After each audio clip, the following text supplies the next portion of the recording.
आगरा पहुंचे कथावाचक भागवत आचार्य ठाकुर देवकी नंदन आचार्य जी ने पत्रकार वार्ता में कहा कि देश का संविधान सबके लिए एक है, सबको न्यायपालिका पर भरोसा होना चाहिए। उन्होंने कहा कि हम न्यायपालिका के जरिए ही ज्ञानवापी और मथुरा का हल भाईचारे से चाहते हैं। उन्होंने कहा कि ज्ञानवापी में सभी साक्ष्य मिले हैं, वो भगवान शिव के हैं।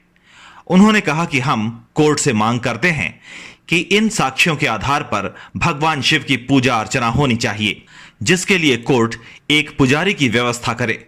उन्होंने मांग की है कि मुस्लिम धर्मगुरु अगर नमाज के लिए अनुमति मांगते हैं तो हमें भी जामा मस्जिद में भागवत कथा करने की अनुमति मिलनी चाहिए। उन्होंने दावा किया है कि औरंगजेब ने हमारे देवी देवताओं के मंदिरों को तोड़ा, यह सत्य है। उसने हमारी भावनाओं के साथ खिलवाड़ किया है, जो कि नहीं करना चाहिए। मशहूर कथावाचक ने मदरसों पर भी अहम बयान दिया। उन्होंने कहा कि हमारे बच्चों की एक विवाह एक तरह की पढ़ाई होनी चाहिए, कोई मदरसों की पढ़ाई नहीं होनी चाहिए, जिससे निश्चित तौर पर देश का भला होगा। AIA-MIM प्रमुख असदुद्दीन ओवैसी पर उन्होंने कहा कि जो लोग भड़काऊ भाषण दे रहे हैं उन पर आजीवन राजनीति करने का बैन लगा देना चाहिए।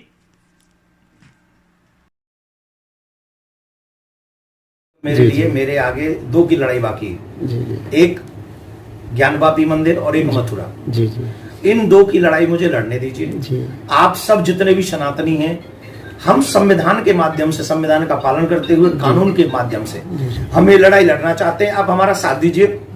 मैं साथ इसलिए मांग रहा हूं क्योंकि हमारा संविधान का जो सुप्रीम कोर्ट का जो लोगो है वो क्या है? यतो धर्मो ततो जय, सत्यमेव जयते, यही है ना। सत्य क्या है? औरंगजेब ने आक्रमण किया कि नहीं?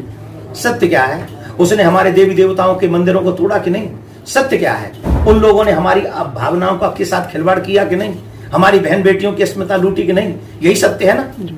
अगर ये सत्य है तो हमें अपने देवी देवताओं को इन लोगों की गुलामी से आजाद करना है, जिससे ये बजू न कर सकें, वो हमारे सिर पर हाथ न धो सकें, कुल्ला न कर सकें, पांव न धो सकें। इसके लिए हमें अपने देवी देवताओं को भी इन लोगों से आजाद कराना होगा कोर्ट के माध्यम से। ऐसी जगहों पर नवाज अदा करने की बात मांगेंगे तो हम हर जगह पर भागवत कथा करने का, फिर हम भी कह देंगे कि हमें जामा मस्जिद में भागवत कथा करनी है। फिर आप बताइए उचित है कि अनुचित है?